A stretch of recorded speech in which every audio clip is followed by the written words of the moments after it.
chess friends, I hope you are doing well. Today, I have a very interesting and astonishing chess game that I played against Breserk. Breserk is a very powerful and spectacular chess engine. In this game, I initiated my attacks and will teach you how to attack on the king side. So, let's get started without wasting any time. I started the game with knight f3, followed by e6 d4 and bishop f4. After a few moves, I played knight d2 to push forward the e4 and c4 pawns. However, I chose e3.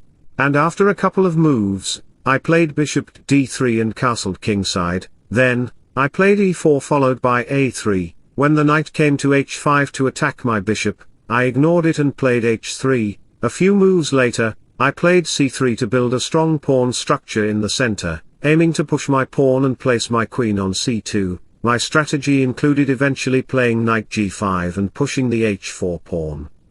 As the game progressed, I played queen c2 e5, and g4 to push forward. When the bishop moved back, I castled queenside. In a few moves, black pushed pawns on the queen side while I pushed pawns on the king side. My pawns were very aggressive, posing potential threats. I played h5, and this move was shocking for many players. Some might consider bishop takes g4, but it is not reliable because I can play rook g1, attacking along the file. If the bishop moves back, I will play the crunchy move h6. Attacking the g7 pawn, some might consider g6, which is the best move, but my knight will come to h4, and later I will play f4 to attack the center. If black captures the pawn, I can play e5, attacking the knight and pinning it. After capturing the pawn, I will sacrifice my bishop on g6.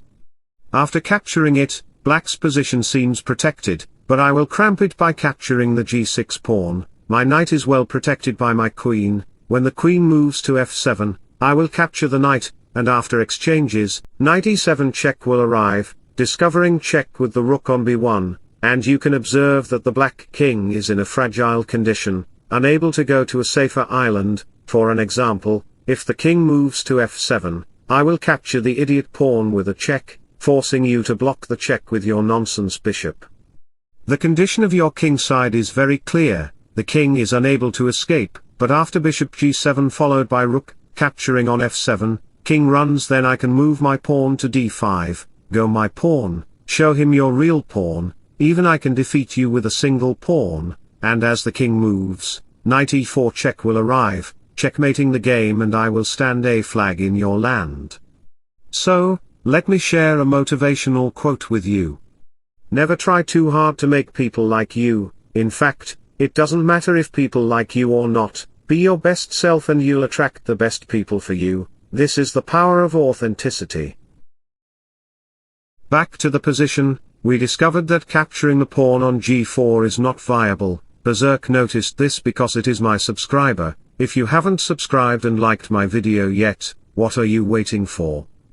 Just do it. As the knight moves back, after a few moves, I pushed my pawns forward aggressively. When the pawn reached b3, I didn't capture it with my knight because black could play bishop d7, attacking the a4 pawn. This would open the rook file, hence, I played queen c3, not capturing the pawn, as it was an umbrella pawn for me. When the knight moved, I played g5, attacking the knight. The knight couldn't move back due to d takes c6, hence, the knight captured on h5, and I played h6, attacking the queen. After the queen moved, I captured the pawn on h6. If black captures the pawn with the king, my bishop will come to f6, a brilliant and astonishing move. After g6, a knight check will arrive, and I will sacrifice my rook. Black has no choice but to capture it. Then, after knight e6 check, the discovered check will arrive, and I will pick up the queen in the next move, leading to checkmate. Back to the position, we discovered that capturing the pawn is not viable, hence, the king moved, and after a few moves, we had exchanges, and the knight came to g5, pressuring the pawn. After a few more moves, we saw piece exchanges on d3 and d5, eventually, my queen reached f5. As the knight moved, we exchanged queens because black had no other choice. In the worst case scenario, the rook came to e1, threatening to play rook e8. After the rook moved, I played king d2, attacking the bishop. Pause the video and think, where should the bishop go?